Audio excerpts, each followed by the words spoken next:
ஆண்டவராகிய இயேசு கிறிஸ்துவின் நாமத்தினாலே உங்களை நான் வாழ்த்தி வரவேற்கிறேன்.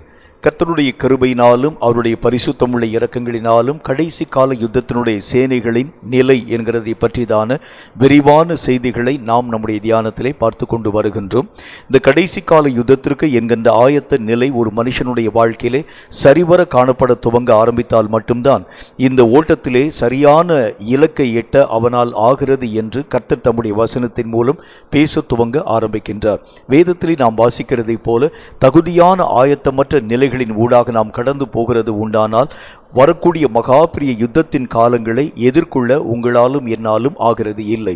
ஆகவேதான் கர்த்தருடைய வேதம் சொல்கிறது, சரீர பிரகாரமாக சாதாரணமான விதத்தில் காணப்படக்கூடிய யுத்தத்திற்கே அத்தனை விதமான ஆயத்தங்களை ஜனங்கள் தங்களுடைய வாழ்க்கையிலே மெய்யாகவே உருவாக்கக்கூடிய இந்த காலங்களிலே ஆண்டவருடைய பிள்ளைகள் என்று அழைக்கப்படக்கூடிய நீங்களும் நானும் இந்த கடைசி கால யுத்தத்திற்கு என்கின்ற தகுதியான ஆயத்த நிலைகளை எட்ட வேண்டியது எத்தனை தேவையாக காணப்பட துவங்குகிறது. கர்த்தருடைய வேதம் நமக்கு சொல்கிறது போல பல விதமான ஆயத்த நிலைகளை நாம் நம்முடைய தியானத்தின் ஊடாக பார்த்து கொண்டு வருகின்றோம். கர்த்தருடைய வேதம் சொல்லக்கூடிய வார்த்தைகளை வாசிக்க கேளுங்கள். 2 சாமுவேலின் புஸ்தகம் 3வது அதிகாரம் 1வது வசனத்திலும் 2 சாமுவேலின் புஸ்தகம் 5வது அதிகாரம் 10வது வசனத்திலும் ஒரு காரியத்தை நாம் வாசிக்கலாம். 2 சாமுவேல் 3:1 முதலாவது வாசிக்க கேளுங்கள். சவுலின் குடும்பத்திற்கும் தாவீதின் குடும்பத்திற்கும் நெடுநாள் யுத்தம் நடந்தது. தாவீது வர வர பலமடைந்தான். சவுலின் குடும்பத்தார்களோ வர வர அவர்கள் பலவீனப்பட்டு போனார்கள். 2 சாமுவேல் 5வது அதிகாரம் 10வது வசனத்தையும் வாசிக்க கேளுங்கள். தாவீது நாளுக்கு நாள் அவன் விருத்தி அடைந்தான். சேனைகளின் தேவனாகிய கர்த்தர் அவனோட கூட இருந்தார். கர்த்தருடைய வேதம் நமக்கு சுட்டி காண்பிக்கிறதை போல எல்லைகள் விருத்தியாக்கப்படக்கூடிய கடைசி கால யுத்த நிலை இதுதான் இன்றைய காலத்தினுடைய முக்கியத்துவம் வாய்ந்த ஒரு தேவை என்று கர்த்தராகிய தேவன் நமக்கு மெய்யாகவே சுட்டி காண்பிக்க துவங்குகின்றார். வேதம் நமக்கு சொல்கிறதை போல யுத்தத்திலே 2 விதமான நிலைகளை நாம் பார்த்து கொண்டு வருகின்றோம். ஒன்று நம்மை பாதுகாக்கக்கூடிய யுத்தத்தினுடைய பரிமாணம், இன்னொன்று நம்முடைய எல்லைகளை விரிவாக்கக்கூடிய யுத்தத்தினுடைய நிலை. இந்த கடைசி கால யுத்தம் நம்மை காக்கக்கூடிய யுத்தமாய் மட்டுமல்ல, எல்லைகளை விரிவாக்கும் யுத்தமாய் காணப்பட வேண்டும். இதற்கு தாவீது செய்த நல்ல ஒரு வழிமுறையை நாம் பார்க்கிறோம். சேனைகளின் தேவனாகிய கர்த்தரை தன்னோடு கூட தாவீது வைத்துக் கொள்ள துவங்க ஆரம்பித்ததினாலே அவன் நாளுக்கு நாள் விருத்தியடைய துவங்கினான். இந்த கடைசி கால இந்த யுத்தத்தினுடைய காரியங்களிலே நீங்களும் நானும் எல்லைகளை விரிவாக்க வேண்டும் என்றால் ஒரே ஒரு வழிமுறைதான் உண்டு. இந்த தேவனாகிய கர்த்தரை நான் என்னோடு கூட வைத்துக் கொள்ள பழக வேண்டியது அவசியம். கர்த்தரை நான் என்னோடு கூட வைத்துக் கொண்டு யுத்தத்தின் ஊடாக கடந்து போக துவங்க ஆரம்பிக்கிறது உண்டானால் பெரிய காரியங்களை சாதிக்க என்னால் ஆகிறது. எல்லா விதமான சூழ்நிலைகளையும் மாற பண்ண எல்லாம் முடியும். ஆண்டவர் அதைத்தான் உங்களுக்கும் எனக்கும் வலியுறுத்தி பேச துவங்க ஆரம்பிக்கின்றார். கர்த்தரை நாம் நம்மோடு கூட வைத்துக் கொள்ள பழகக்கூடிய இந்த காரியங்கள் தான் இனி வரக்கூடிய எதிர்கால யுத்த வாழ்க்கைக்கு அடித்தளமாக விளங்க துவங்க ஆரம்பிக்கிறது என்று ஆண்டவர் நமக்கு திட்டமும் தீர்க்கமான வசனங்களின் மூலம் பேசுகின்றார். வேதம் சொல்லக்கூடிய வார்த்தையின்படி இந்த கர்த்தராகிய தேவனை நான் என்னோடு கூட வைத்துக் கொள்ளக்கூடிய வழிமுறை என்ன? சில காரியங்களை நாம் அறிய வேண்டியது அவசியம். யோவான் எழுதின சுவிசேஷம் 8வது அதிகாரம் 29வது வசனத்தை சற்று நிதானமாய் வாசிக்க கேளுங்கள். யோவான் 8:29 வாசிக்க கேளுங்கள். என்னை அனுப்பினவர் என்னோடு கூட அவர் இருக்கிறார். பிதாவுக்கு பிரியமானவைகளை நான் என் பிதாவாகிய தேவனுக்கு பிரியமானவைகளை நான் எப்பொழுதும் செய்கிறபடியினால் அவர் என்னை தனியே இருக்க விடவில்லை என்றார். கர்த்தருடைய வேதம் நமக்கு சொல்லுகிறதை போல பிதாவாகிய தேவனுக்கு பிரியமான காரியத்தை இயேசு தன் வாழ்க்கையிலே செயல்படுத்த துவங்க ஆரம்பித்ததினாலே இந்த இயேசுவை விட்டு பிதாவாகிய தேவன் பிரியாதவராய் காணப்பட ஆரம்பித்தார். இயேசு சென்ற இடங்கள் எல்லாவற்றிலும் வெற்றியினுடைய நிலைகளை எட்டக்கூடிய தன்மைகளை பெறக்கூடிய வழிமுறைகளை இயேசு எங்கிருந்து பெற்றுக்கொள்ள ஆரம்பித்தார்? பிதாவாகிய தேவனை தன்னோடு கூட அவர் வைத்துக் கொள்ளக்கூடிய அந்த வீதத்தின் மூலமாக ஆண்டவராகிய தேவனுடைய மகிமையை தன்னுடைய வாழ்க்கையிலே காலங்கள் தோறும் வைத்துக்கொள்ள அவர் பிரயாசப்பட துவங்கக்கூடிய அந்த காரியங்களினாலே கர்த்தருடைய வேதம் நமக்கு சொல்லுகிறதை போல எல்லா இடங்களிலும் பூரணமான வெற்றியின் நிலைகளை ஆண்டவராகிய தேவனால் எட்ட முடிந்தது என்று நாம் கர்த்தருடைய வேத புத்தகத்தின் வழியாக வாசிக்கிறோம். வேதம் நமக்கு சொல்லக்கூடிய நல்ல ஒரு வார்த்தையின் படியே ஆண்டவராகிய தேவன் எதை நம்முடைய வாழ்க்கையிலே வலியுறுத்தி பேசுகிறார் என்று சொன்னால், ஒரு மனிதன் ஆவிக்குரிய ரீதியிலே எழும்ப வேண்டும் என்று சொன்னால் இந்த கர்த்தராகிய தேவனை தன்னோடு கூட வைத்துக் கொள்ளக்கூடிய பழக்கம் வாய்ந்தவனாய் விளங்க வேண்டியது அவசியம். சரி, இந்த கர்த்தராகிய தேவனை நான் என்னோடு கூட வைத்துக் கொள்ளக்கூடிய வழிமுறைகளை நான் எப்படி பெற்றுக்கொள்ள முடியும்? பல விதமான முறைகளை பற்றி நாம் நம்முடைய தியானத்திலே பார்த்து கொண்டு வருகின்றோம். இன்றைக்கு ஒரு குறிப்பான ஒரு முக்கியமான விஷயத்தை நாம் அறிய வேண்டியது அவசியம். 1 கொரிந்தியரின் புத்தகம் 10வது அதிகாரம் 5, 6 ஆகிய வசனங்களில் இந்த காரியங்களை வாசிக்கலாம். 1 கொரிந்தியர் 10வது அதிகாரம் 5, 6 ஆகிய வசனங்களை சற்று நிதானமாய் வாசிக்க கேளுங்கள். அப்படி இருந்தும் அவர்களில் அதிகமான பேர்களிடத்தில் தேவன் பிரியமாக இருந்ததில்லை. ஆதலால் வனாந்தரத்திலே அவர்கள் அழிக்கப்பட்டார்கள். அவர்கள் இச்சித்ததைப் போல நாமும் பொல்லாங்கான காரியங்களை இச்சியாதபடிக்கு இவைகள் நமக்கு திருஷ்டாந்தங்களாக வைக்கப்பட்டிருக்கிறது. கர்த்தருடைய வேதம் சொல்கிறது, அவர்களை ஆண்டவராக தேவன் பிரியப்படக்கூடிய ஒரு தேவனாயிருந்தால் வனாந்தரத்திலே அவர்கள் காண்பித்த அந்த இச்சையினுடைய நிலை ஆண்டவராக தேவனுக்கு பொல்லாத காரியமாய் தோற்றமளிக்க துவங்கினதினாலே வனாந்தர வெளியிலே அவர்களை ஆண்டவராக தேவன் அழிவுக்கு உட்படுத்துகிறதை கண்கூடாக நாம் வாசிக்க துவங்குகின்றோம். கர்த்தருடைய வேதம் சொல்கிறதை போல இந்த இச்சைகள் ஒரு மனிதனுடைய வாழ்க்கையை ஆண்டவராக தேவனை விட்டு பிரிக்கக்கூடிய ஒரு நிலையை உருவாக்குகிறது. இச்சைகள் அற்ற ஒரு வாழ்க்கையை ஆண்டவராகிய தேவன் நம்முடைய வாழ்க்கையிலே எதிர்பார்க்கிறேன் என்றும் அதைத்தான் நான் பிரியப்படக்கூடிய ஒரு தேவனாய் இருக்கிறேன் என்கிறதை பற்றியும் கர்த்தர் தம்முடைய வேத எழுத்துக்களின் மூலம் திட்டமும் தீர்க்கவுமாய் பேச ஆரம்பிக்கின்றார். ஒரு மனுஷனுடைய வாழ்க்கையிலே பல தரப்பட்ட காரியங்களின் அடிப்படையிலே இந்த இச்சைகள் என்கின்ற ஒரு காரியம், லஸ்ட் என்கின்ற ஒரு காரியம் அநேகம் வழிமுறைகளின் ஊடாக கடந்து வருகிறதை பார்க்க முடியும். ஆவிக்குரிய மனிதர்களாய் காணப்படக்கூடிய நம்முடைய வாழ்க்கையில நான் ரட்சிக்கப்பட்டு விட்டேன், நான் ஆண்டவருடைய அபிஷேகத்தை பெற்ற பிறகும் கூட இந்த இச்சிக்கப்படக்கூடிய நிலைகள் நம்முடைய வாழ்க்கையிலே வர முடியுமா? ஒரு கேள்வி நம்முடைய வாழ்க்கையிலே தோன்றுகிறது வழக்கம். நிறைய பேருடைய வாழ்க்கையிலே காணப்படக்கூடிய ஒரே ஒரு விஷயத்தை உங்களுக்கு நான் சொல்லுகிறேன் பாருங்கள். எனக்கு தெரிந்த நல்ல ஒரு மனிதன் அடிக்கடியா இவ்விதமான வார்த்தையை பற்றி பேசுவார். நல்ல ஒரு தீர்க்கதரிசியை போல சில பேருடைய பெயர்களை அவர் சுட்டி காண்பித்து, அந்த மாதிரி ஒரு தீர்க்கதரிசியாக நான் இருந்திருக்கிறது உண்டானால் அவங்கள மாதிரி இப்படிப்பட்ட ஒரு வாழ்க்கையா வாழ்ந்திருப்பேன், உலகத்தையே இந்த நாளில் நான் கலக்கி இருக்க மாட்டினா என்கிற ஒரு வார்த்தையை பற்றி பேசுகிறதை பார்க்க முடியும். அப்படின்னா என்ன அர்த்தம்? ஊழியத்தின் மேலே அவருடைய வாழ்க்கையிலே அவரை அறியாத ஒரு இச்சைங்கிறது இந்த காரியத்தில் அந்த காரியத்தில் தான் வரணும்னு சொல்லக்கூடிய அவசியம் கிடையாது. சில பேருடைய ஆவிக்குரிய வரங்களை பற்றிதான இச்சை, சில பேருடைய ஓட்டங்களை பற்றிதான இச்சை, சில பேருடைய ஆண்டவராகிய தேவனோடு கூட அவர்கள் வைத்துக் கொள்ளக்கூடிய காரியங்களின் அடிப்படையை பார்க்கக்கூடிய நம்முடைய வாழ்க்கையிலே வரக்கூடிய இச்சை என்று சொல்லி பல தரப்பட்ட காரியங்களிலே இந்த இச்சிக்கப்படக்கூடிய நிலைகள் நம்முடைய வாழ்க்கையில் வர ஆரம்பிக்கிறது. நம்ம அவங்கள முன்னோடியாக வைத்துக் கொள்ளலாம், ஆனால் இச்சிக்கப்படக்கூடிய நிலை நம்முடைய வாழ்க்கையிலே வருகிறது தவறுன்னு கர்த்தர் நமக்கு சொல்லுகின்றார்.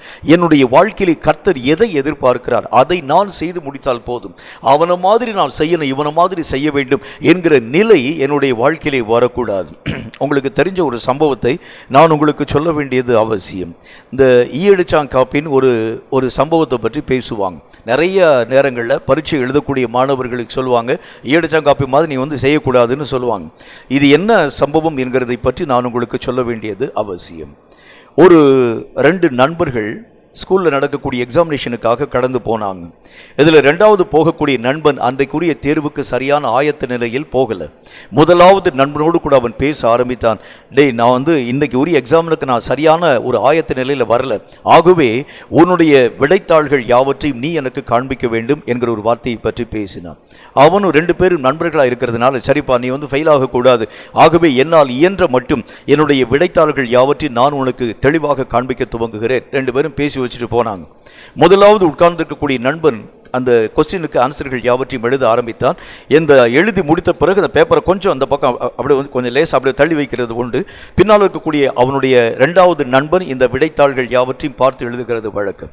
இப்படி எழுதி கொண்டு வரக்கூடிய நேரத்தில் ஒரு வினா எழுதக்கூடிய அந்த முதல் மாணவன், முன்பதாக உட்கார்ந்திருக்கக்கூடிய அந்த மாணவனை தொந்தரவுப்படுத்தும்படிக்காக ஒரு ஒன்று அவனை சுற்றி சுற்றி வர ஆரம்பித்தது. அவன் அதாவது அந்த ஈயை துரத்துவான், மூக்கில் வந்து உட்கார ஈயை துரத்துவான், உடனே பேப்பரில் வந்து உட்காரும், உடனே இன்னொரு தடவை ஈயை துரத்துவான், மறுபடியும் காதில் வந்து உட்காரும், மறுபடியும் ஈயை துரத்துவான், மறுபடியும் அந்த பேப்பரில் வந்து உட்காரும். இந்த ஈயின் மேலே ரொம்ப கோவம் வந்துடுச்சு முதல் மாணவனுக்கு. அவன் பார்த்தான் பாருங்க, 8வது கேள்வி, அந்த கேள்வி எழுதக்கூடிய அந்த ஆன்சர் பேப்பர் மேலே கரெக்டாக அந்த ஈ உட்கார்ந்துருக்கக்கூடிய நேரத்தில், ஈ பாராது இருக்கக்கூடிய நேரத்தில் டக்குன்னு சொல்லி இந்த ஈ அடிச்சிட்டான். 8வது கேள்வியினுடைய அந்த விடைக்கு அந்த விடையில் இந்த ஈயை மேலே வச்சு அடிச்சிட்டான். பின்னால் இருக்கக்கூடிய நண்பன் பார்த்தான், ஓஹோ இந்த 8வது கேள்விக்கு ஈயை வச்சு தான் அடிச்சு தான் நம்ம வந்து அதுக்கு ஆன்சர் எழுத வேண்டும் போல இருக்கிறது. இவனும் ஈயை தேடி தேடி பார்த்தான், ஒரு ஈ கூட கிடைக்கல. எழுந்து வாஷ்ரூம் போகிறேன் என்று சொல்லி அங்கே போய் கஷ்டப்பட்டு ஒரு ஈயை பிடிச்சிட்டு வந்து 8வது வினாவுக்கு கீழாக வைத்து அந்த ஈயை அடித்து பின்பதாக அந்த ஆன்சரை எழுத ஆரம்பித்தான். இதை நான் எதற்கு உங்களுக்கு சொல்லுகிறேன், நிறைய பேருடைய வாழ்க்கையில் மற்றவர்களை நான் அப்படியே ஃபாலோ பண்ண வேண்டும், இல்லை இல்லை.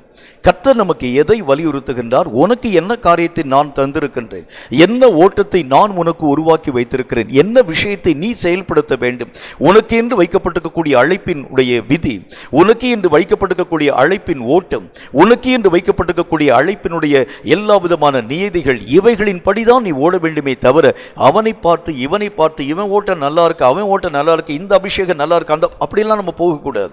கர்த்தருடைய வேதம் சொல்கிறது, இப்படி நான் கடந்து போகிறது உண்டானால் ஆவிக்குரிய இச்சிக்கப்படக்கூடிய நிலைகளின் ஊடாக நான் தள்ளுண்டு போக ஆரம்பிச்சிறேன். உலக ரீதியான மாம்ச இச்சை நமக்கு தெரியும். இந்த ஆவிக்குரிய இச்சை என்கிறது எதை நம்முடைய வாழ்க்கையிலே வலியுறுத்துகிறது, அநேக ஊழியர்களை அப்படியே ஃபாலோ பண்ணக்கூடிய ஒரு நிலை. அவனை மாதிரியே நான் ஊழியத்தின் ஊடாக போகணும், அவனை மாதிரியே நான் பிரசங்கம் பண்ண வேண்டும், அவனை மாதிரியே நான் காரியங்களை செய்ய வேண்டும். இல்லை இல்லை, அவனை மாதிரி நீ செய்ய வேண்டும் என்று சொன்னால் அவனை கர்த்தர் அபிஷேகம் பண்ணி வச்சிருக்கிறாரே, அவன் இல்லை என்று சொன்னால் நீ அவனை போல நீ செயல்படுத்த ஆரம்பிக்கலாம். அவனும் இருக்கக்கூடிய நேரத்தில் உன்னுடைய இந்த ஓட்டத்தை விட்டு விட்டு நீ அவனை போல ஓடுகிறது எப்படி? இந்த ஆவிக்குரிய இச்சை நிலைகளை தாண்டி நீங்களும் நானும் கடந்து போக வேண்டும் என்று கர்த்தர் தம்முடைய வசனத்தின் மூலம் சொல்ல ஆரம்பிக்கின்றார். இச்சைகள் என்கிறது பல தரப்பட்ட காரியங்களை உருவாக்க ஆரம்பிக்கிறது. அதிலே சில வகையான காரியங்களை சற்று விரிவாக சற்று தெளிவாக நாம் நம்முடைய தியானத்திலே தியானிக்க வேண்டியது அவசியம். கொஞ்சம் நிதானமாய் வாசிக்க கேளுங்கள். 1 பேதுருவின் புஸ்தகம் 2வது அதிகாரம் 11வது வசனம் இந்த வார்த்தையை நமக்கு சொல்லுகிறது. 1 பேதுரு 2:11 சற்று நிதானமாய் வாசிக்க கேளுங்கள். பிரியமானவர்களே, அந்நியர்களும் பரதேசிகளுமாய் இருக்கிற நீங்கள், பரதேசிகளுமாய் இருக்கக்கூடிய நீங்கள், ஆத்துமாவுக்கு விரோதமாய் போர் செய்யக்கூடிய மாம்ச இச்சைகளை விட்டு நீங்கள் விலக வேண்டும். அவர் என்ன சொல்லுகின்றார்? நம்முடைய ஆத்துமாவுக்கு விரோதமாய் போர் செய்யக்கூடிய மாம்ச இச்சைகள். இந்த மாம்ச இச்சைகள் நம்முடைய வாழ்க்கையிலே பெருக்கெடுக்க ஆரம்பிக்கிறது உண்டானால் ஆவிக்குரிய ரீதியான இயக்கத்தை இவைகள் மட்டுப்படுத்த துவங்க ஆரம்பிக்கிறதை நாம் நம்முடைய வாழ்க்கையிலே கண்கூடாக அறிந்து கொள்ள முடியும். கர்த்தர் என்ன சொல்ல ஆரம்பிக்கின்றார்? இந்த இச்சைகள் நம்முடைய ஆன்மீக வாழ்க்கைக்கு விரோதமாய் அல்லது நம்முடைய சிந்தனைகளுக்கு விரோதமாய் காலங்கள் தோறும் போர்களை உருவாக்க துவங்க ஆரம்பிக்கிறது. ஒரு மனிதன் தன்னுடைய சிந்தனையிலே வீழ ஆரம்பிக்கிறது உண்டானால் ஆண்டவராகிய தேவனுக்குள் நிலைவரமான வாழ்க்கை வாழுகிறது என்பது முடியாது. கர்த்தர் நமக்கு எதை நம்முடைய வாழ்க்கையிலே வலியுறுத்தி பேச ஆரம்பிக்கிறார் என்று சொன்னால், உங்கள் ஆத்துமா என்று அழைக்கப்படக்கூடிய சிந்தனைகளுக்கு விரோதமாய் எழும்பக்கூடிய மாம்சீக ரீதியான போராட்டங்களை குறித்து ஜாக்கிரதைப்படுங்கள். எந்த அணுகுமுறையும் மாம்சீகத்திலே நீங்களும் நானும் ஆசரிக்க துவங்க ஆரம்பிக்கிறது உண்டானால் ஆண்டவராகிய தேவன் வைத்திருக்கக்கூடிய ஆவிக்குரிய மேன்மையான பங்குகளை நாம் நம்முடைய வாழ்க்கையிலே இழந்து போக ஆரம்பிச்சிருவோம். ஒரு மனிதன் ஜெபத்தை மாம்சீகத்திலே ஆசரிக்கிறது உண்டானால், ஒரு மனிதன் ஊழியத்தை மாம்சீகத்திலே ஆசரிக்கிறது உண்டானால், இந்த வழியை காட்டிலும் அந்த வழி நல்லா இருக்கிறது என்று சொல்லி ஆவிக்குரிய ரீதியை காட்டிலும் மாம்சீக ரீதியாக அவன் தன்னுடைய வழிமுறைகளை அமைத்துக் கொள்ள ஆரம்பிக்கிறது உண்டானால் தப்பி போய் விடுவோம். ஆகவேதான் கர்த்தர் சொல்கின்றார், உன்னுடைய ஆத்மாவுக்கு விரோதமாய் போராடக்கூடிய மாம்ச இச்சைகளை விட்டு முதல் காரியம் நீங்கு. இது முன்பு பின்பு வரக்கூடிய மக்களுடைய வாழ்க்கையில் மட்டுமல்ல, எல்லா விதமான ஆவிக்குரிய திறத்திலே காணப்படக்கூடிய வளர்ந்த மக்களுடைய வாழ்க்கையிலும் கூட இந்த போராட்டம் காலங்கள் தோறும் உருவாக்கப்பட்டு கொண்டு வருகிறதை கர்த்தருடைய வேதம் நமக்கு வலியுறுத்த ஆரம்பிக்கிறது. ஒரு சம்பவத்தை நான் உங்களுக்கு சொல்லிவிட்டு இவைகளை பற்றி இன்னும் நான் விரிவாக உங்களோடு கூட பேச ஆசைப்படுகின்றேன். இமயமலை பகுதியிலே ஒரு நல்ல ஒரு ஊழியக்காரர் ஒருவர், நம்முடைய தென் மாநிலங்களை சார்ந்திருக்கக்கூடிய ஒரு ஊழியர், நிறைய டிராக்ஸ்களை எடுத்துக்கொண்டு அந்த பகுதியிலே கர்த்தருடைய ஊழியங்களை செய்யும்படி ஏராளமான மக்களுக்கு இந்த சின்ன சின்ன இந்த துண்டு பிரதிகளை, பிரசுரங்களை அல்லது அநேக விதமான டிராக்டை விநியோகம் பண்ணுகிறது அவருடைய வழக்கம்.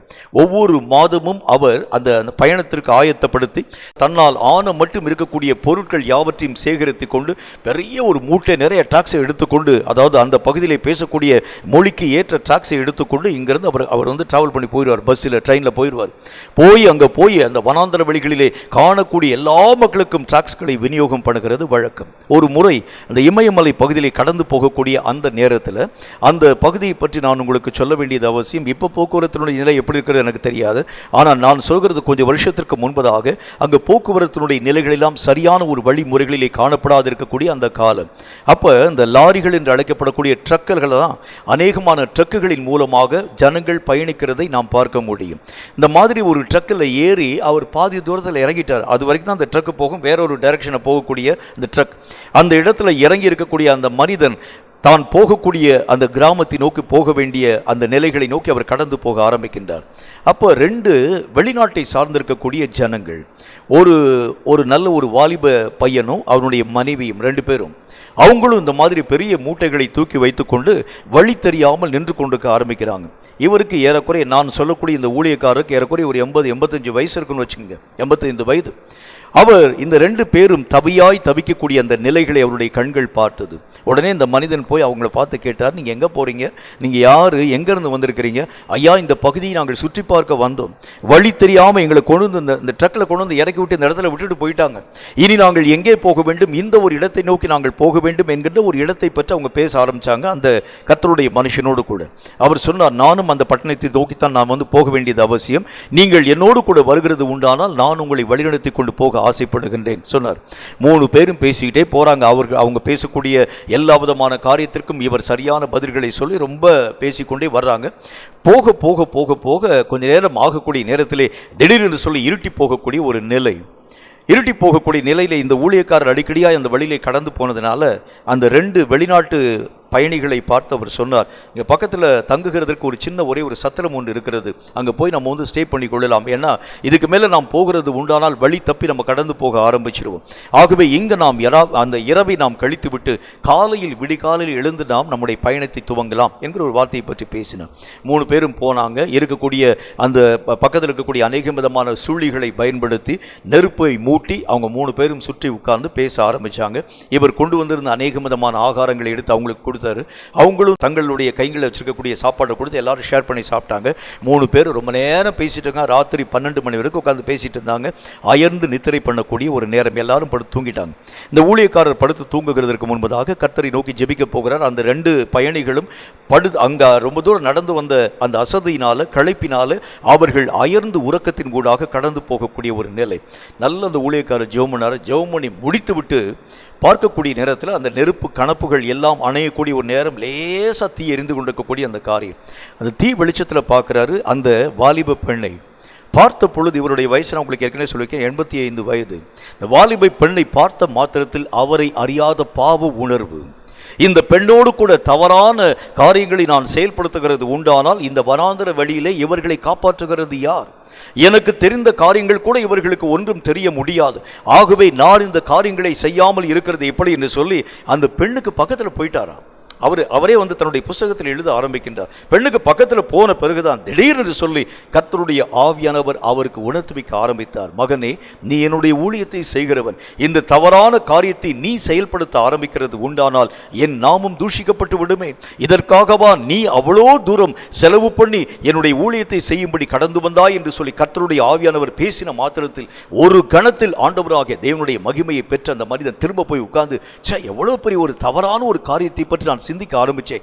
என்ன ஆண்டவரே, என்னுடைய மனதிற்குள் இத்தனை ஆபாசமான நினைவுகள் வந்ததனுடைய காரணம் என்ன? கர்த்தரை நோக்கி ஆழமாய் ஜெபித்து விட்டு படுத்து தூங்க ஆரம்பிச்சேன். கொஞ்சம் யோசிங்க, மனுஷனுக்கு எந்த நேரத்தில் இச்சிக்கக்கூடிய நினைவுகள் வருகிறது யாருக்கும் சொல்ல முடியாது. வயதான நேரத்தில் கூட பாவ வழிகள் தொற்றக்கூடிய வழிமுறைகள் நம்முடைய வாழ்க்கையிலே வர முடியும். ஆகவேதான் கர்த்தர் சொல்கின்றார், ஆத்துமாவிலே போராடக்கூடிய மாம்ச சிந்தைகளை நீங்கள் புறம்பே தள்ள வேண்டும். இந்த மாம்ச சிந்தை ஆத்துமாவை மெய்யாகவே கரைப்படுத்தக்கூடிய அளவிற்கு அநேகம் விதமான வழிமுறைகளை தோற்றுவிக்க ஆரம்பிக்கிறது.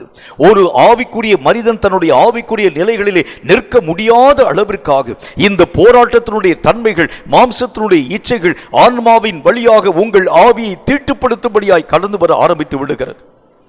கர்த்தர் சொல்லுகின்றார், ஒவ்வொரு விஷயத்திலும் நீங்களும் நானும் சகல ஜாக்கிரதை உள்ளவர்களாய் நாம் நம்மை வழி விலகாமல் காத்துக்கொள்ள வேண்டியது அவசியம். பாவம் செய்யக்கூடிய நிலைகளை குறித்து நீங்களும் நானும் எச்சரிக்கையாய் காணப்பட வேண்டியது அவசியம். இயேசுவோடு கூட காணப்பட்ட யூதாசனுடைய வாழ்க்கை நிலைகளை நாம் அறிந்திருக்கிறோமே. ஒரே ஒரு சின்ன ஒரு இடமளித்த அந்த காரியத்தின் நிமித்தமாக தன்னுடைய ஆன்மாவிலே அந்த யூதாஸ் காரியத்து சின்ன ஒரே ஒரு யோசனை யோசித்த அந்த ஒரு காரியத்தின் நிமித்தமாக இயேசுவையே காட்டிக் கொடுக்க துணிந்து தன் ஜீவனை மாய்த்துக் கொண்ட சரித்திரத்தை நாம் அறிந்திருக்கிறோமே. கேட்கும் கர்த்தருடைய பிள்ளையே, ஆத்துமாவுக்கு விரோதமாய் போராடக்கூடிய மாம்சீக இச்சைகளுக்கு விரோதமாய் நீங்களும் நானும் எழும்ப வேண்டியது அவசியம். அது சின்ன வயதிலே மட்டுமல்ல, வயதான காலத்திலும் கூட நம் வாழ்க்கையிலே போராடக்கூடும். இந்த உலகத்திலே வாழக்கூடிய வாழ்க்கையினுடைய இறுதி வரைக்கும் அந்த போராட்டம் எல்லா மனுஷனுடைய வாழ்க்கையும் தொடர்ந்து பிடிக்க ஆரம்பிக்கிறது. நான் நல்ல ஒரு வளர்ச்சியின் ஊடாக வந்துட்டேன், இனி என்னுடைய வாழ்க்கையில் இந்த பாவத்தினுடைய நிலைகள் வராது சொல்ல முடியாது. எந்த நேரத்தில் வேண்டுமானாலும் பாவத்தினுடைய நிலைகள் தூண்டப்படுகிறதற்கு வழிமுறைகள் உண்டு. ரொம்ப ஜாக்கிரதையாக நீங்களும் நானும் நம்மை காத்துக்கொள்ள வேண்டியது அவசியம். கர்த்தருடைய வேதம் நமக்கு சொல்கிறது, ஏன் இந்த மாம்ச இச்சைகளை நீங்களும் நானும் புறக்கணிக்க வேண்டும். வேதம் நமக்கு சொல்லக்கூடிய முக்கியமான வார்த்தையை வாசிக்க கேளுங்கள். கர்த்தருடைய வேதத்தை வாசிப்போம். கலாத்தியருக்கு எழுதப்பட்ட நிருபம் 5வது அதிகாரம் 17வது வசனம் முக்கியமாக இந்த ஒரு வார்த்தையை சொல்கிறது. கலாத்தியர் 5:17 சற்று நிதானமாய் வாசிக்க கேளுங்கள். மாம்சம் ஆவிக்கு விரோதமாகவும், மாம்சம் ஆவிக்கு விரோதமாகவும், ஆவி மாம்சத்துக்கு விரோதமாகவும் இச்சிக்கிறது. நீங்கள் செய்ய வேண்டும் என்று இருக்கிறவைகளை செய்யாதபடிக்கு இவைகள் ஒன்றுக்கு விரோதமாய் ஒன்று விரோதமாக நிற்கிறது. கர்த்தருடைய வேதம் எதை நமக்கு வலியுறுத்த ஆரம்பிக்கிறது? ஆவியும் மாம்சமும் விரோதிகள். நீங்கள் மாம்சத்திற்கு இடமளிக்க ஆரம்பிக்கிறது உண்டானால் ஆவிக்குரிய வாழ்க்கை மடிந்து போக ஆரம்பித்து விடும். ஆவிக்குரிய நிலைகளிலே எழும்ப வேண்டும் என்று சொன்னால் மாம்சத்தினுடைய இச்சைகள் அடக்கி ஆளப்பட வேண்டியது அவசியம். இந்த மாம்சத்தின் இச்சைகள் நம்முடைய ஆன்மாவின் வழியாக போரிடக்கூடிய முகாந்திரம் என்ன என்று சொன்னால் உங்கள் ஆவிக்குரிய வைராகியத்தின் நிலைகளை அழிக்க வேண்டும். இந்த ஆவிக்கு விரோதமாய் போர் செய்யக்கூடிய மாம்ச இச்சை, அப்படித்தான் கர்த்தராகிய தேவன் மாம்சத்தினுடைய நிலைகளை பற்றி வலியுறுத்தி பேச ஆரம்பிக்கின்றார். ஒரு மனிதனுடைய வாழ்க்கையிலே மாம்ச இச்சை வருகிறது உண்டானால் முதல் காரியம் அந்த மாம்ச இச்சை எங்கே போய் மெய்யாகவே நின்று எந்த காரியங்களை அழிக்கும்படி தீவிரிக்க ஆரம்பிக்கிறது என்று சொன்னால் மாம்ச இச்சை நேராய் கடந்து போய் ஆவிக்குரிய நிலைகளை கெட்டுப்போக பண்ண ஆரம்பித்து விடுகிறது. ஒருவன் ஆவிக்குரிய வாழ்க்கையிலே வளர முடியாமல், ஆவிக்குரிய வாழ்க்கையிலே காண்பிக்கக்கூடிய வைராகியத்திலே எழும்ப முடியாமல், கர்த்தரோடு கூட செய்திருக்கக்கூடிய ஆவிக்குரிய உடன்படிக்கைகளை செயல்படுத்த முடியாமல் தடுக்கக்கூடிய தடைச்சுவர் எங்கிருந்து வருகிறது? இந்த ஆவிக்கு விரோதமாய் போரிடக்கூடிய மாம்சத்தின் இச்சைகள். இவைகள் உன் ஆன்மாவின் வழியாக உள்ளே வந்து உன் ஆவியினுடைய நிலைகள் யாவற்றையும் கெட்டுப்போக பண்ண துவங்க ஆரம்பித்து விடுகிறது. நம்முடைய ஆவிக்குரிய வாழ்க்கையிலே எழும்ப முடியாமல் நிறைய பேர் தங்களுடைய கடிதத்தில் இவ்விதமான காரியங்களை எழுத ஆரம்பிக்கிறாங்க. நிறைய பேர் தன்னுடைய மெயிலின் மூலமா இந்த காரியங்களை எழுத ஆரம்பிக்கிறாங்க. சில நாட்கள் எங்களால் வைராக்கியமாய் நிற்க முடிகிறது, ஆனால் பல நாட்களில் நாங்கள் விழுந்து போய் விடுகிறோம். எங்கள் ஆவிக்குரிய நிலைகளில் எழும்பக்கூடிய சத்துவங்களை இழந்து போகிறோம்.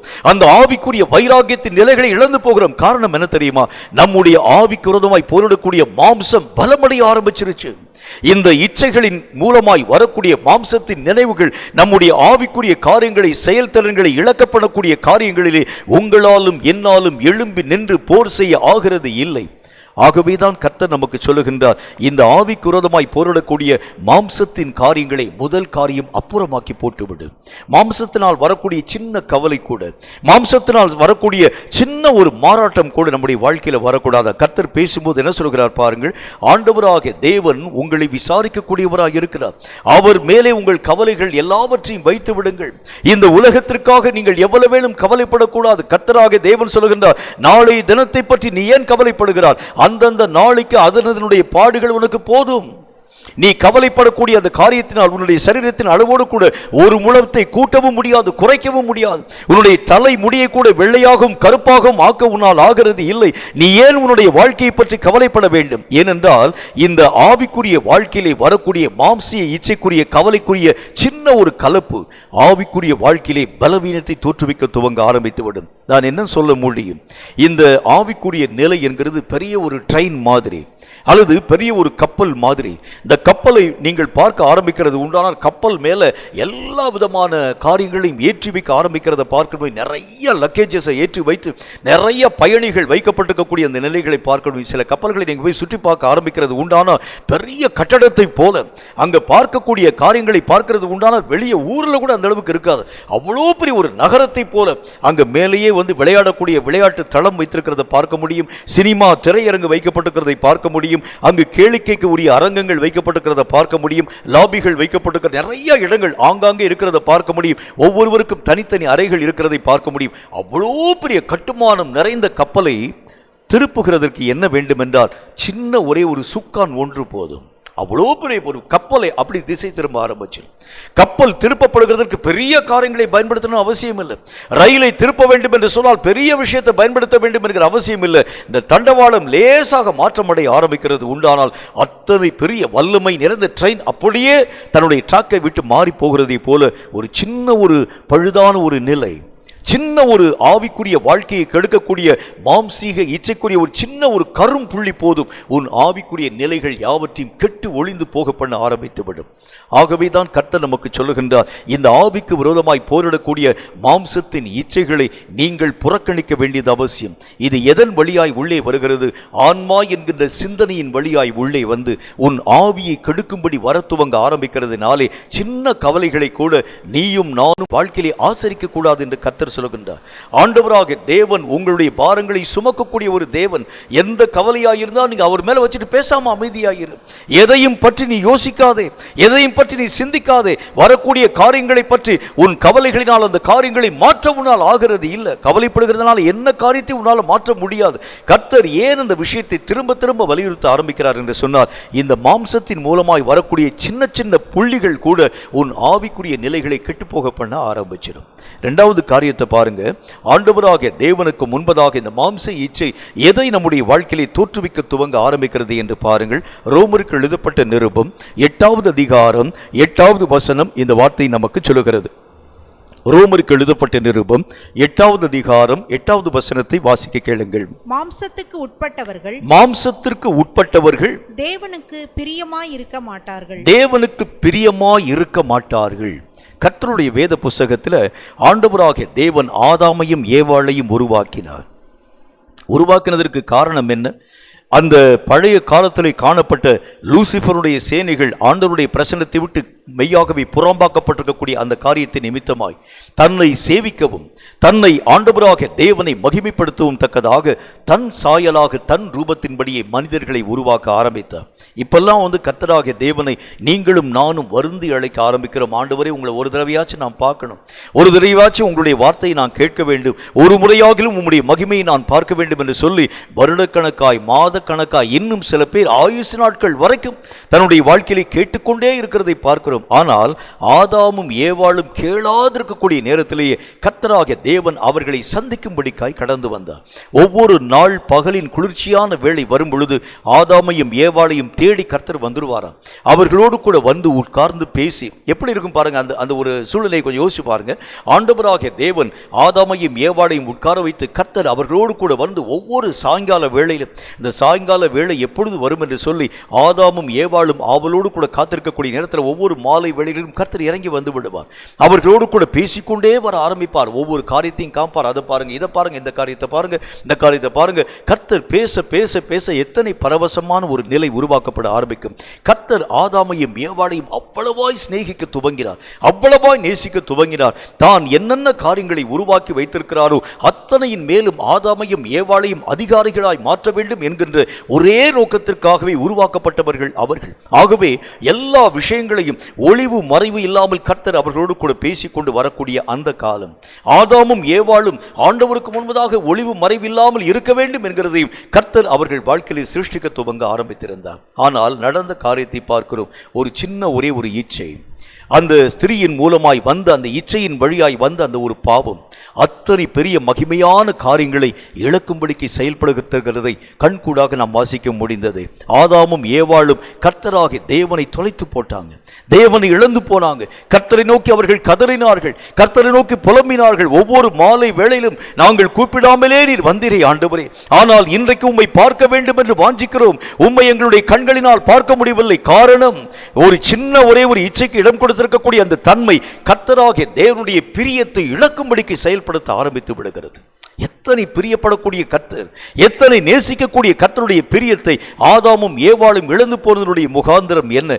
அவர்கள் சின்ன ஒரே ஒரு இச்சைக்குரிய பாவத்திற்கு இடம் கொடுத்த தன்மை தானே.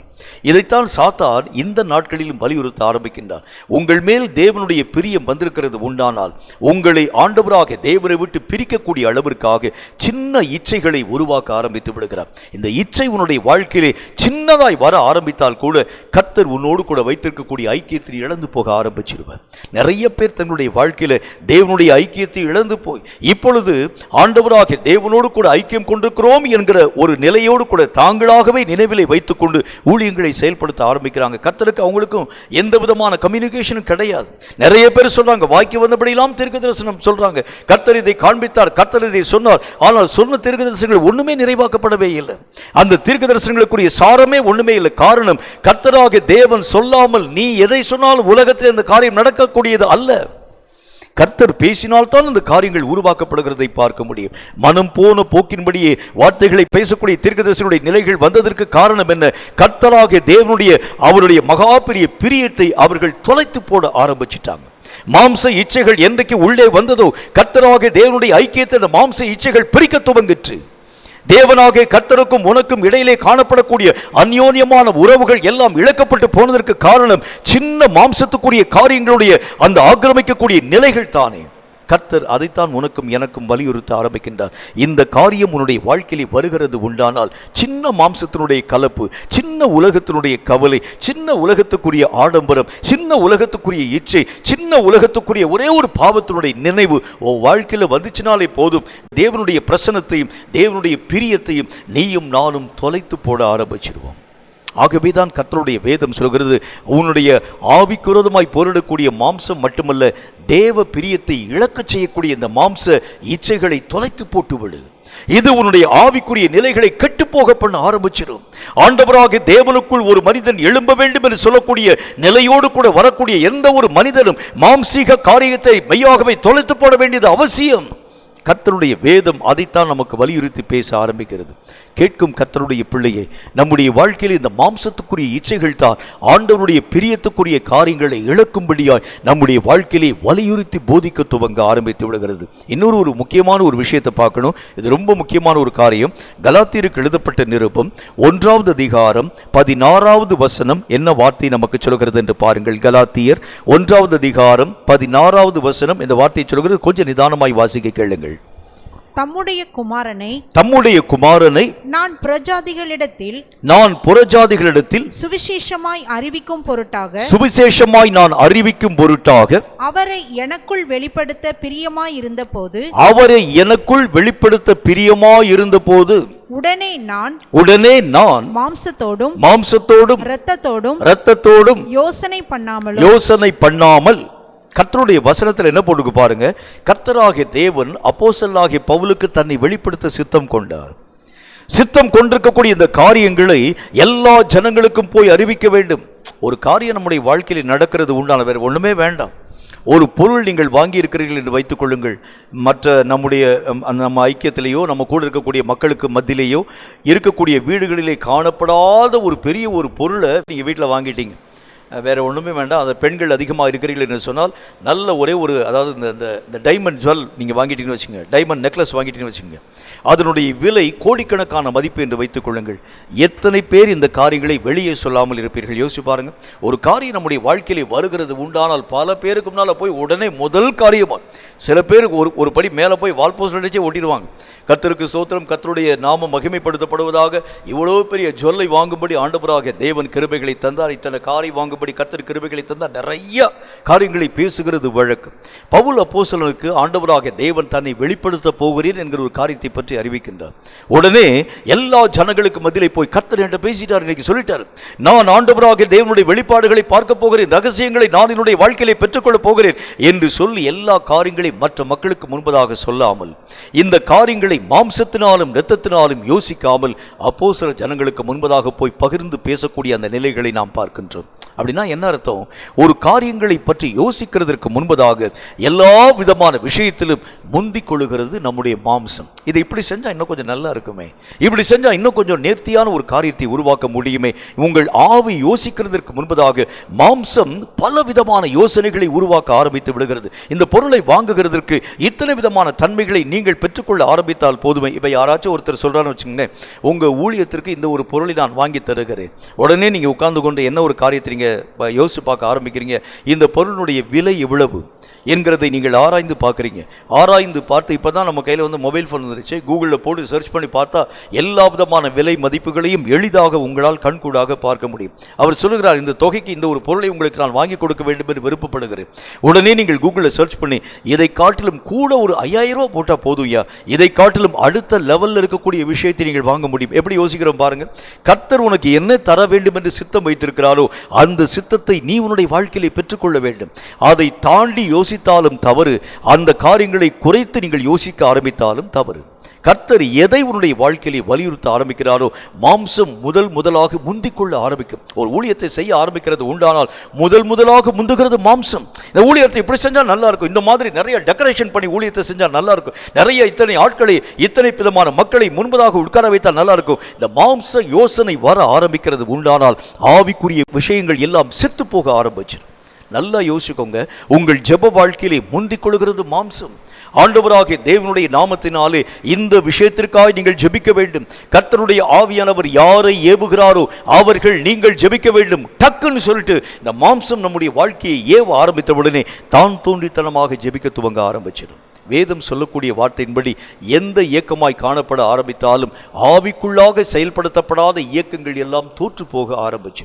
சாத்தானுக்கு எது தேவை அப்படின்னா, 2 விஷயத்துல சாத்தான் இந்த காரியத்தின் அடிப்படையிலே வெற்றிகளை பெற்றுக்கொள்ள ஆரம்பிக்கிறான். ஒன்று, மாம்சம் முந்திக்கொள்ள ஆரம்பிக்கிறதுனாலே ஆவியின் மூலமாய் கர்த்தருக்கு தெரியப்படுத்தக்கூடிய தன்மைகள் எல்லாம் அற்று போய்விடும். ஒன்று. 2வது காரியம், மாம்சம் முந்திக்கொள்ள ஆரம்பிக்கும் பொழுது ஆவியினுடைய பலவீனப்பட்டு போக ஆரம்பிச்சிடும். இந்த ஆவி செயல்பாடுகளை விட்டு இழக்க ஆரம்பிக்கிறது உண்டானால் ஆவிக்குரிய நிலைகள் பலவீனப்படுத்தப்படுகிறதை கண்கூடாக நாம் பார்க்க முடியும். அப்ப கர்த்தருடைய வேதம் சொல்கிறது, இந்த மாம்சத்தினுடைய இச்சைகள் நம்மோடு கூட போர் செய்ய துவங்க ஆரம்பிக்கிறது. இது எப்படியாகிலும் உங்களுடைய ஆவிக்குரிய நிலைகளை கெட்டுப்போக பண்ண வேண்டும். ஆவிக்குரிய காரியத்திலே நீயும் நானும் எழும்பிவிடக் கூடாது. ஆவிக்குரிய யுத்தத்திற்கு என்கின்ற ஆயத்த நிலையில் கடந்து போய்விடக் கூடாது. எத்தனை விதமான உலக ரீதியான கவலைகள், எத்தனை ரீதியான உலக ரீதியான தேவைகள், உலகத்துக்குரிய எத்தனை விதமான ஐஸ்வர்யத்தினுடைய காரியங்கள் உனக்கும் எனக்கும் தேவைப்படுகிறது. இந்த நேரத்தில் இவைகளை பற்றி யோசிக்க உனக்கும் எனக்கும் எங்கே நேரம் இருக்கிறது? இந்த மாம்சம் உன்னுடைய ஆவிக்குரிய நிலைகளை எழும்ப விடாமல் தடைகளை உருவாக்க ஆரம்பித்து விடுகிறது. கேட்கும் கர்த்தருடைய பிள்ளையை ரொம்ப ஜாக்கிரதை. மாம்சம் ஊடாடக்கூடிய தன்மைகள் எங்கெங்கெல்லாம் காணப்பட ஆரம்பித்தாலும் ரொம்ப ஜாக்கிரதை. ஏனென்றால் இந்த மாம்சம் உடனே நம்முடைய வாழ்க்கையிலே சாதாரணமாக இயங்குகிறது இல்லை. மாம்சம் இச்சிக்கக்கூடிய காரியங்களை நம்முடைய வாழ்க்கையிலே வலியுறுத்த ஆரம்பிச்சிடும். அதுக்கு பேர் அவர் என்ன சொல்கின்றார்? மாம்ச இச்சை. மாம்சம் சும்மா அதாவது மாம்சத்துக்குரிய கிரிகள் சாதாரணமாய் வராது, அவைகள் இச்சைகளை போல கடந்து வருகிறதை பார்க்கணும். இச்சைனா உங்களுக்கு தெரியும், சாதாரணமாய் பசிக்கு சாப்பிடக்கூடிய ஒரு மனுஷனுடைய நிலை தெரியும். சில பேர் சாப்பாட்டின் மேலே விழுந்து சாப்பிடுகிறத பார்க்க முடியும். இதுதான் வித்தியாசம். சாப்பாட்டை உட்கார்ந்து சாப்பிடுகிறது வேறு, சாப்பாடு வந்த உடனே பறந்து போய் உட்கார்ந்து சாப்பிட்றாங்க பார்த்தீங்களா? இங்க ஒரு காரியம், அங்கே ஒரு காரியம், அங்கே ஒரு காரியம் எடுத்து பயன்படுத்துகிறத பார்க்குறோம் பார்த்தீங்களா? இந்த நிலை தவறு என்று கர்த்தர் நமக்கு சொல்ல துவங்க ஆரம்பித்து விடுகின்றார். சிங்கப்பூர் பட்டணத்திற்கு ஊழியத்திற்கு கடந்து போய் முடித்து திரும்ப வரக்கூடிய அந்த நேரம், தனியாக நான் வந்து கொண்டிருக்கிறேன். எனக்கு பக்கத்தில் இருக்கக்கூடிய ஒரு மனிதர், அவர் என்னோடு கூட பேச்சு கொடுத்து சாப்பாட்டுக்கு ஆர்டர் கொடுக்க வேண்டிய நேரம் ஏர் ஹோஸ்டஸ் என் பக்கத்தில் வந்தாங்க. உங்களுக்கு வெஜிடேரியன் ஆர் நான் வெஜிடேரியன் அப்படின்னு கேட்டாங்க. நான் உடனே வெஜிடேரியன் என்கிற ஒரு வார்த்தையை பற்றி பேசினேன். என் பக்கத்தில் இருக்கக்கூடிய மனிதன் என்னை பார்த்து கேட்டான். அவர் ஒரு சாதாரண ஒரு கிராமவாசின்னு சொல்லி நான் நினைக்கிறேன். அதாவது பக்கத்தில் அதாவது தன்னுடைய கையிலேயே ஒரு மஞ்சப்பையை கையில் வச்சுருந்தார். அவர் உட்கார்ந்துருக்கக்கூடிய அந்த மனிதன் என்னை பார்த்து கேட்டார், ஐயா நானும் சாப்பாடு எனக்கு ஆர்டர் பண்ண வேண்டும், அதுக்கு என்ன காரியத்தை நான் சொல்ல வேண்டும்? நான் உடனே நான் அவரை பார்த்து நான் சொன்னேன், நீங்கள் என்ன வேணாலும் ஆர்டர் பண்ணுங்க என்கிற ஒரு வார்த்தையை பற்றி நான் பேசினேன். ஆங்கிலத்திலே நான் அவரோடு கூட சொல்ல ஆரம்பித்தேன். உடனே அவர் யோசித்தார், இவனுக்கு தமிழ் தெரியாது போல இருக்கிறது என்று சொல்லி அந்த ஏர் ஹோஸ்டஸை பார்த்து சொன்னாங்க, ஏதாச்சும் ஒன்று அப்படின்னு சொன்னார். உடனே அவங்களுக்கு தேவையான சாப்பாடுகள் எல்லாத்தையும் கொண்டு வந்து கொடுக்க ஆரம்பித்தாங்க. ரொம்ப பசியாக இருந்திருப்பார் போல் இருக்கிறது. ரொம்ப பசியோடு கூட காணப்படக்கூடிய அந்த மனுஷனுடைய கையில் கொண்டு வந்து கொடுத்த உடனே முதல் காரியம் மேலே ஒட்டியிருக்கக்கூடிய அந்த எல்லா விதமான அந்த ஷீட் யாவற்றையும் கிழித்து அந்த சாப்பாட்டின் மேலாக முதல்ல உடைச்சி ஊற்றுனது என்ன அப்படின்னு பார்த்தீங்கன்னா, முதல்ல பாயசத்தை தூக்கி ஊற்றினார். ரெண்டாவது காப்பி தூளை தூக்கி மேலே தூக்கி போட்டார். அப்புறம் மூன்றாவது பாலை தூக்கி மேலே தூக்கி, என்னென்ன தெரியல அவருக்கு, இருக்கக்கூடிய காரியங்கள் எல்லாவற்றையும் போட்டு ஒன்றா பிசைஞ்சு சாப்பிட்டுட்டு இந்த வெள்ளக்கார பயில எப்படி தான் இதெல்லாம் திங்கிறாங்களோ தெரியல என்று சொல்லி அவராகவே பேசிக்கொள்ள ஆரம்பித்தார். சிலர் பசியாக இருக்கிறான், வசனத்தில் என்ன போலுக்கு, சிலர் வெறியாக இருக்கிறான். இந்த கர்த்தருடைய வேதம் சொல்கிறது, இச்சை என்கிறது எதை நமக்கு வலியுறுத்த ஆரம்பிக்கிறது? வெறித்தனமான ஒரு வாழ்க்கை, யோசிக்காது இருக்கக்கூடிய ஒரு வாழ்க்கையினுடைய நிலை. அதைத்தான் கர்த்தர் நமக்கு சொல்கிறார். அதான் தப்பு.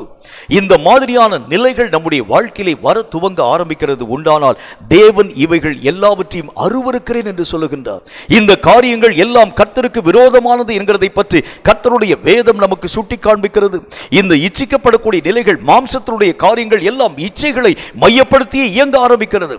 அதை தணிக்காமல் உன்னாலும் என்னாலும் விடவே முடியாது. சில பேர் காஃபி பிரியர்களாக இருக்கிறத பார்க்க முடியும். காஃபி குடிக்கவில்லை என்று சொன்னால் காலை நேரத்தில் வரக்கூடிய தலைவலி அவங்களை விட்டு போகவே போகாது. ஒரு டம்ளர் காஃபியை கட்டாயம் குடிச்சிடணும்.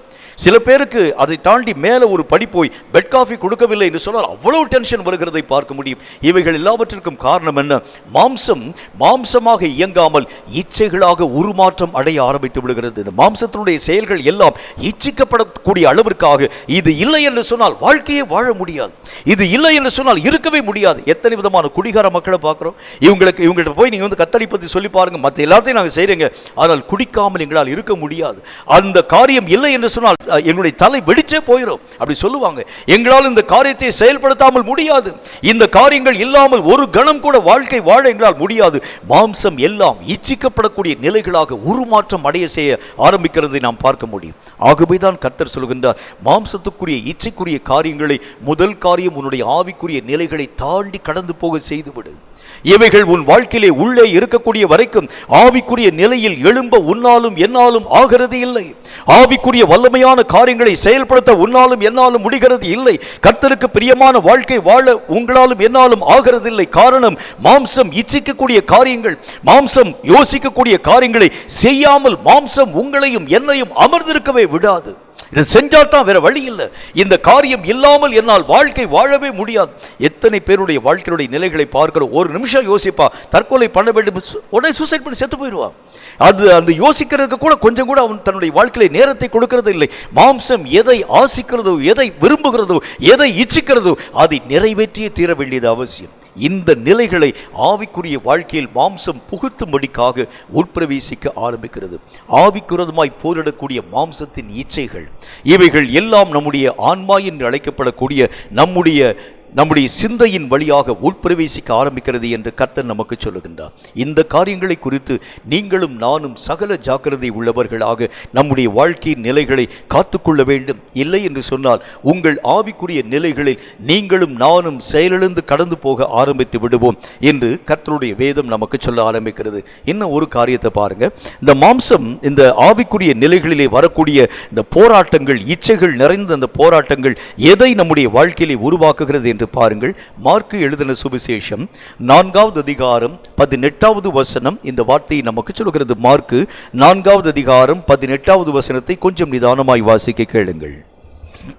வசனத்தை கேட்டும் உலக கவலைகளும் உலகத்தினுடைய கவலைகளும் ஐஸ்வரியத்தின் மயக்கங்களும் மற்றவைகளை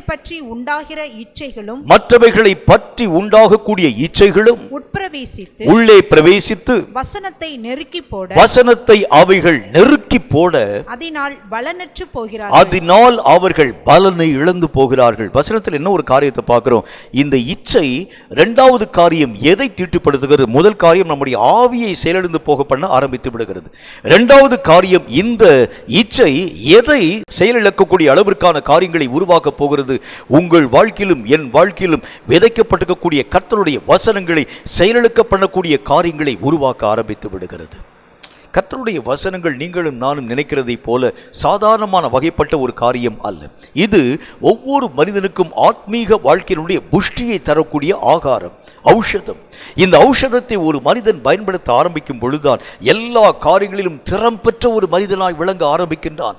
போர் பயிற்சியிலே திறம் பெற்றவனாய், எல்லா விதமான காரியங்களை சாத்தானோடு கூட வாய் வழியாய் காணப்படக்கூடிய தர்க்க ரீதியான காரியங்களிலே ஆண்டவராகிய தேவனுடைய நாமத்தினால் ஜெயிக்கக்கூடிய திராணி பெற்றவனாய், ஞானேந்திரியம் சம்பந்தப்பட்ட காரியங்களிலே எல்லா காரியங்களுக்கும் விடைகளை வகையை அறுத்து பேசக்கூடிய ஒரு மனிதனாய் விளக்கப்படக்கூடிய தன்மைகள் உருவாக்கப்படுகிறதின் காரணம் கர்த்தராகிய தேவனுடைய வாயின் வார்த்தைகள் அவன் வாழ்க்கையிலே நிலைவரமாய் காணப்பட ஆரம்பிக்கிறதா.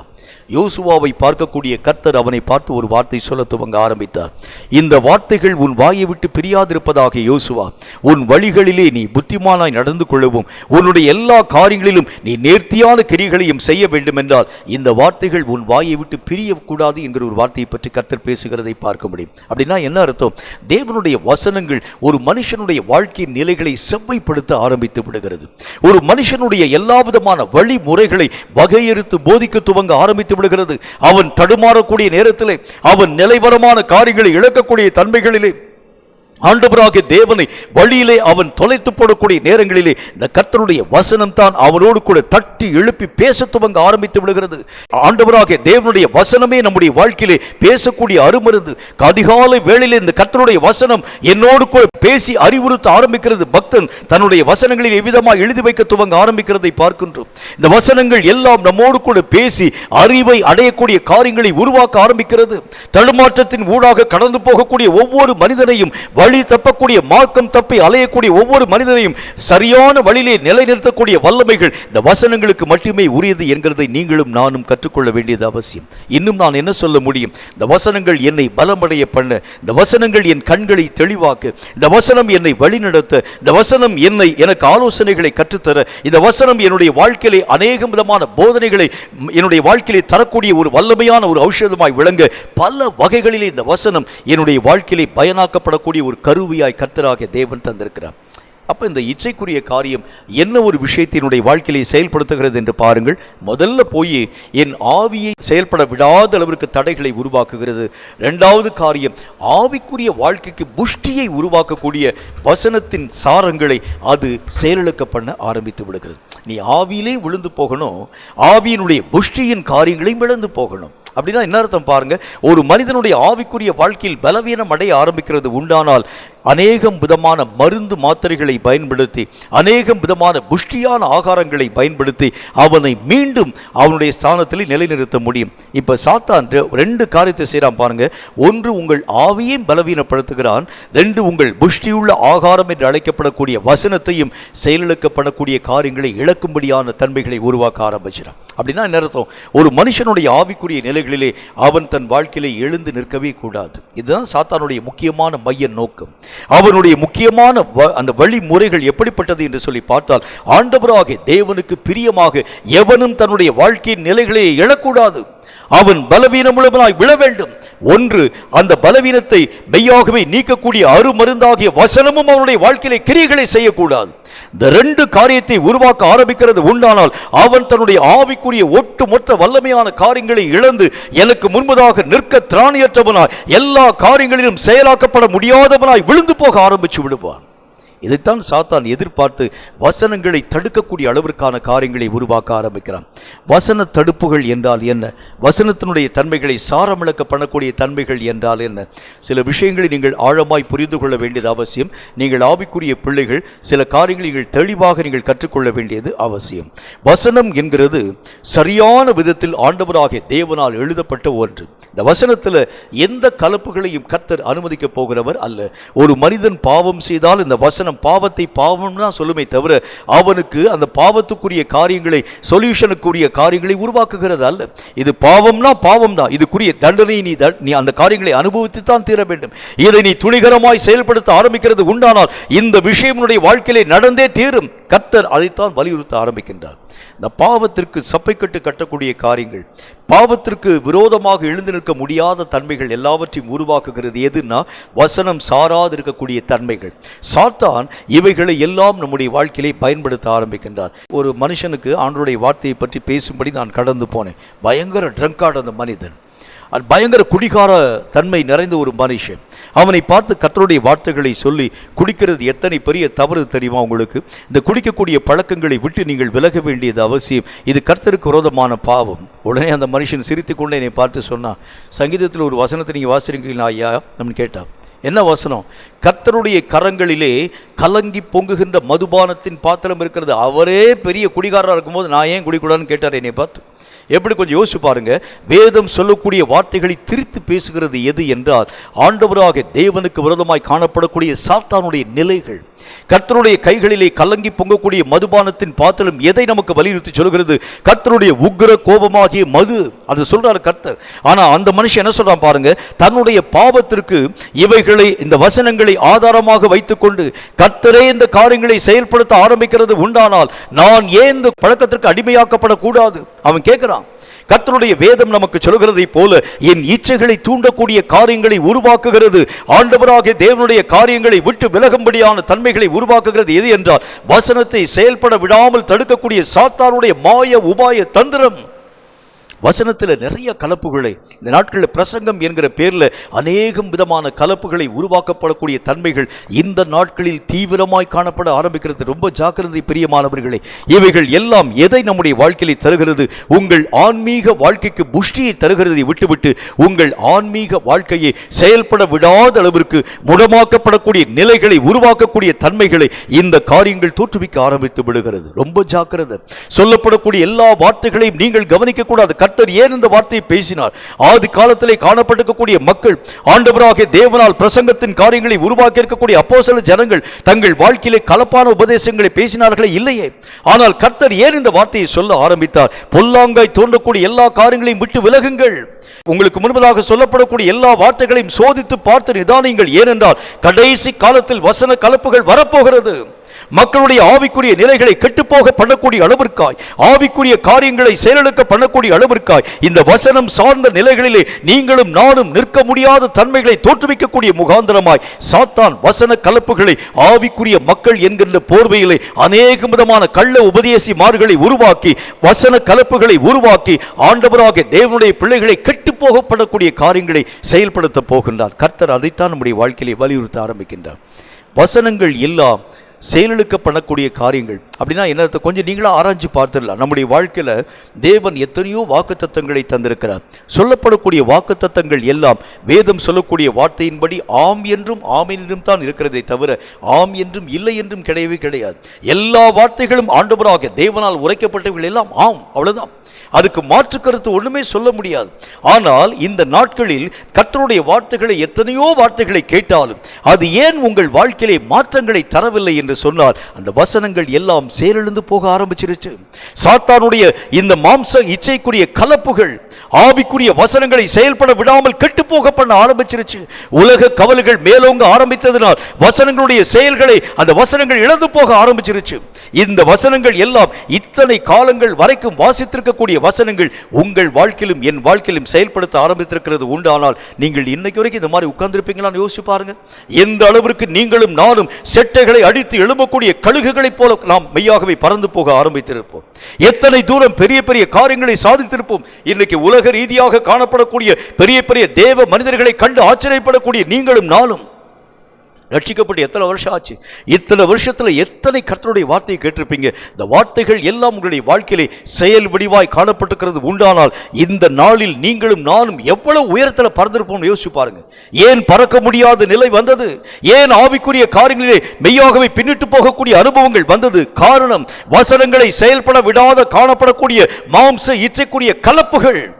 உங்கள் ஆவிக்குரிய வாழ்க்கையிலே வசனம் சார்ந்த காரியங்கள் எழும்பிவிடக் கூடாது. சாத்தானுடைய நோக்கம் அதுதான், சாத்தானுடைய திட்டம் அதுதான், சாத்தானுடைய எல்லா விதமான காரியங்கள் அதுதான். நீங்கள் கற்றுக்கொண்ட வசனங்கள் உங்கள் வாழ்க்கையிலே மெய்யாகவே கிரியைகளை நடப்பிக்க ஆரம்பிக்கிறது உண்டானால் இது இவனுடைய வாழ்க்கையினுடைய நிலைகளை எழும்ப பண்ண ஆரம்பிச்சிடும். சாத்தானுக்கு தெரியும். ஆகவேதான் வசனங்கள் கிரியைகளை நடப்பிக்க முடியாத அளவிற்கு வசனங்களிலே தடைகளை உருவாக்க ஆரம்பித்து விடுகிறார். அந்த இச்சை உள்ளே வரும் பொழுது வசனங்கள் செயல்பட விடாத கிரியைகளை உருவாக்க ஆரம்பிச்சு உலகத்தை பார்க்கும் பொழுது வசனத்தை விட்டுருவோம், உலகத்திலே காணப்படக்கூடிய காரியங்களை பார்க்கும்போது வசனத்தை விட்டுருவோம், சொந்த பந்தங்களை பார்க்கும்போது வசனத்தை விட்டுருவோம். ஆண்டவராக தேவனுடைய பிள்ளைகளாக காணப்படக்கூடிய சீஷர்களை சில பேர் வந்து கத்தராக தேவனை பார்த்து கேட்கிறாங்க, முன்பு நான் போய் என்னுடைய தகப்பனை அடக்கம் பண்ணிவிட்டு வர உத்தரவு தர வேண்டும். இயேசு அவர்களுக்கு சொன்ன அந்த வார்த்தை, அந்த மனுஷனுக்கு என்ன ஒரு வார்த்தையை சொன்னார்? மரித்தோர் தங்கள் மரித்தோரை அடக்கம் பண்ணிட்டு நீ என்னை பின்பற்றி வா. அப்படின்னா அர்த்தம், உலக ரீதியான காரியத்திலே பிரவேசிக்க நீயும் நானும் வேறு பிரிக்கப்பட்டுட்டோம். இனி அந்த உலகத்துக்குரிய காரியம் உனக்குள்ள வரக்கூடாது. இந்த உலகத்தை பற்றிதான நினைவு உன்னுடைய வாழ்க்கையில வரக்கூடாது. ஒரு சின்ன ஒரு நினைவு, ஒரு இச்சிக்கப்படக்கூடிய ஒரு சின்ன ஒரு நினைவு உன்னுடைய வாழ்க்கையிலே வருகிறது உண்டானால் ஆவிக்குரிய வாழ்க்கையில் சம்பாதித்து வைத்திருக்கக்கூடிய ஒட்டு மொத்த அபிஷேகத்தின் வல்லமைகளை இவைகள் எல்லாவற்றினாலும் நீயும் நானும் இழந்து போய்விடுவோம். எத்தனை ஆவிக்குரிய பிள்ளைகளுடைய வாழ்க்கையின் நிலைகளை பார்க்கிறோம். ஆண்டவராக தேவனோடு கூட பின்னி பிணைந்த வாழ்க்கை வாழ்ந்த எத்தனை பரிசுத்தவான்கள் தங்கள் வழிகளை விட்டு தடுமாறி விழுந்து போனாங்க. நீங்களும் நானும் எம்மாத்திரம் பிரியமானவர்களே, இந்த வசனம் சார்ந்த வாழ்க்கையிலே நிலைவரமாய் நிற்க முடியாத தன்மைகளை தோற்றுவிக்கக்கூடிய இந்த இச்சைகளை விட்டு நீங்களும் நானும் விலக வேண்டும் என்று கர்த்தர் தம்முடைய வசனத்தின் மூலம் சொல்ல ஆரம்பிக்கின்றார். நம்முடைய வாழ்க்கையிலே எந்தெந்த காரியங்களின் அடிப்படையிலே நம்மை அறியாத இச்சைக்குரிய காரியங்கள் உருவாக்கப்பட துவங்கி இருக்கிறது. நம்முடைய ஆவிக்குரிய வாழ்க்கைகளை வஞ்சிக்கக்கூடிய இச்சைக்குரிய காரியங்கள், மாம்சத்துக்குரிய அநேக விதமான இச்சைக்குரிய கலப்புகள், ஆவிக்குரிய வசனங்களை செயல்பட விடாத இச்சைக்குரிய காரியங்கள் எவையெல்லாம் நம்முடைய வாழ்க்கையிலே இத்தனை நாட்கள் பரியந்தம் கிரியைகளை நடப்பித்துக் கொண்டு வருகிறது. நான் எழும்ப வேண்டும் என்று பிரயாசப்படுகிறேன், என்னால் முடியல. நான் ஓட வேண்டும் என்று நான் முயற்சி பண்ணுகிறேன், என்னால் முடியல. நான் கர்த்தருக்குள் எழும்ப வேண்டும் என்கிற காரியங்களை மையப்படுத்தி நான் என்னுடைய இயக்கங்களை தீவிரப்படுத்துகிறேன், முடியல. இதற்கு எல்லாம் என்ன காரணம்? நம்முடைய ஆவிக்குரிய வாழ்க்கையை கெட்டுப்போக பண்ணக்கூடிய இச்சைகளின் போராட்டம். இந்த இச்சைகள் உன் வாழ்க்கையிலும் என் வாழ்க்கையிலும் இருந்து புறக்கணிக்கப்பட ஆரம்பித்தால்தான் நீயும் நானும் கடைசி கால யுத்த வீரனாய் எழும்ப முடியும் என்று கர்த்தருடைய வேதம் சொல்கிறது. இந்த இச்சைகள் இல்லாதிருக்கக்கூடிய நிலை கண்களிலே, நம்முடைய நாவிலே, நம்முடைய வாயிலே, கைகளிலே, இருதயத்திலே, கைகளிலே, கால்களிலே, நம்முடைய சரீரத்தின் அவயவங்களிலே எந்த இடத்திலும் இச்சிக்கப்படக்கூடிய ஒரு சின்ன ஒரு புள்ளி இருந்தால் கூட உன் ஆவிக்குரிய வாழ்க்கையிலே தோற்று போக ஆரம்பிச்சிருவார். ஆகவேதான் கர்த்தர் சொல்லுகின்றார், நம்முடைய ஆவிக்குரிய வாழ்க்கையிலே பரிபூர்ணமான ஜெயத்தின் நிலைகளை எட்ட வேண்டும் என்றால் இச்சைகள் இல்லாத ஒரு வாழ்க்கை வாழ ஆரம்பித்தால் தான் தேவ பிரியத்தை சம்பாதித்துக் கொள்ள உன்னாலும் என்னாலும் ஆகும். கர்த்தருடைய பிரியம் நம்முடைய வாழ்க்கையிலே வருகிறது உண்டானால் சாத்தானை எதிர்த்து நின்று வெற்றி பெறக்கூடிய வல்லமையான போர் ஆயுதங்களாய் நீங்களும் நானும் மாற்றப்பட முடியும் என்கிறதில் சந்தேகம் ஒன்றுமில்லை. தலைகளை தாழ்த்தி கண்களை மூடி கர்த்தரை நோக்கி நாம் ஜெபம் செய்வோம். எங்களை அதிகமாய் நேசிக்கிற எங்கள் அன்பின் பரலோக பிதாவே, உரைக்கப்பட்ட இந்த பரிசுத்தம் உள்ள வார்த்தைகளுக்காக நன்றி. இச்சைகள் இல்லாதிருக்கக்கூடிய நிலைதான் உமக்கு பிரியம் என்கின்ற வாயின் வார்த்தைகளை நாங்கள் கற்றுக்கொண்டோம். கர்த்தாவே, வேதம் எங்களுக்கு கற்பிக்கக்கூடிய வார்த்தைகளின் படியே பரிசுத்த தேவனே, இச்சைகள் இல்லாதிருக்கக்கூடிய தன்மைகள் எங்களுடைய வாழ்க்கையிலே வர வேண்டும் என்று கர்த்தர் சொன்னதனுடைய முகாந்திரம் என்ன? மாம்ச இச்சைகளை களைய வேண்டும் என்று சொல்லி கர்த்தர் எங்களோடு கூட பேசினதற்கு காரணம் என்ன என்கிறதை பற்றி நாங்கள் அறிந்து கொண்டோம். ஆண்டவரே, ஆவிக்கு விரோதமாக இவைகள் கிரியைகளை நடப்பிக்கும் என்றும் கர்த்தருடைய பிரியத்தை எங்கள் வாழ்க்கையிலே இருந்து மெய்யாகவே வெட்டி போட்டு விடும் என்றும் மட்டுமல்லாமல் சகல விஷயத்திலும் ஆவி செயல்படக்கூடிய காரியங்களுக்கு முந்தி சரீரமே இயங்க ஆரம்பித்து விடும் என்கிறதுனாலே மாம்ச இச்சைக்குரிய கலப்புகளை புறம்பாக்க வேண்டும் என்று கர்த்தர் சொன்னீரே. இச்சைகள் வசனங்களை நெருக்கி போட்டு ஆவிக்குரிய நிலைகளில் நாங்கள் எழும்ப முடியாமல் வைராகியம் கொள்ள முடியாதிருக்கக்கூடிய நிலைகளை உருவாக்கும் என்கிறதை பற்றி கர்த்தர் பேசினீரே. இந்த வார்த்தைகளை கேட்டு உடைய பிள்ளைகள் தங்கள் ஆவிக்குரிய நிலைகளை சரிவர ஆராய்ந்து பார்த்து எந்தெந்த இடத்திலே அவர்கள் தோற்று போகும்படியாக மாம்ச இச்சைகளும் இச்சையினுடைய கலப்பு எதிர்ப்புகளும் அவர்கள் ஆவிக்குரிய நிலைகளுக்கு விரோதமாய் எழும்பினது என்கிறதை அவர்கள் தங்கள் வாழ்க்கையை புரிந்து கொண்டு தங்கள் சரீரத்திலும் தங்கள் அவயவங்களிலும் எங்காகிலும் இச்சைக்குரிய ஒரு கர்த்தாவை சின்ன ஒரு புள்ளி கூட மெய்யாகவே காணப்படாதபடிக்கான ஒரு பரிசுத்தமான நிலைகளை நோக்கி கடந்து வந்து தேவனுடைய பிரியத்தை அவர்கள் தங்கள் வாழ்க்கையிலே சம்பாதித்துக் கொண்டு கர்த்தரை தங்களோடு கூட வைத்துக் கொண்டு யுத்தத்திலே பெரிய காரியங்களை சாதிக்க கிருபைகளை தந்து ஆசீர்வதிக்க வேண்டும் என்று நான் ஜெபிக்கிறேன். இந்த வார்த்தைகளை கேட்டு உம்முடைய பிள்ளைகள் யாராயிருந்தாலும் இதே விதமான வல்லமைகளை நீர் அவர்களுக்கு தந்து பாதுகாத்து நடத்த வேண்டும் என்று இயேசு கிறிஸ்துவின் நாமத்தினால் வேண்டிக் கொள்கிறோம் எங்கள் பரிசுத்தமுள்ள நல்ல பிதாவே. ஆமேன், ஆமேன். இந்த வார்த்தைகளை கேட்டு உங்கள் ஒவ்வொருவரையும் கர்த்தர் அளவில்லாமல் ஆசீர்வதிப்பாராக. இச்சைகள் இல்லாத ஒரு நிலையின் ஊடாக கடந்து போகிறதுதான் ஆவிக்குரிய வாழ்க்கையின் வெற்றியின் ரகசியம் என்று கர்த்தர் நமக்கு சொன்னார். இச்சைகளோடு கூட காணப்படுகிறது உண்டானால் கர்த்தருடைய பிரசனத்தை நாம் இழந்து போய் விடுவோம். யுத்தத்திலும் ஜெயத்தை நாம் பெற்றுக்கொள்ள முடியாது. நம்முடைய அவயவங்களிலே நம்முடைய சரீரத்திலே காணப்படக்கூடிய ஒவ்வொரு நிலைகளிலும் எங்கெங்கெல்லாம் இந்த இச்சைக்குரிய காரியங்கள் உள்ளாக மறைந்திருந்தாலும் அவைகளை தொலைத்துவிட நீங்கள் மெய்யாகவே கடந்து போக ஆரம்பிக்கிறது உண்டானால் வெற்றியிலே பரிபூர்ணமான நிலைகளை எட்ட நம்மால் ஆகும். கர்த்தர் இதோ சீக்கிரம் வருகிறார். மாரநாதா.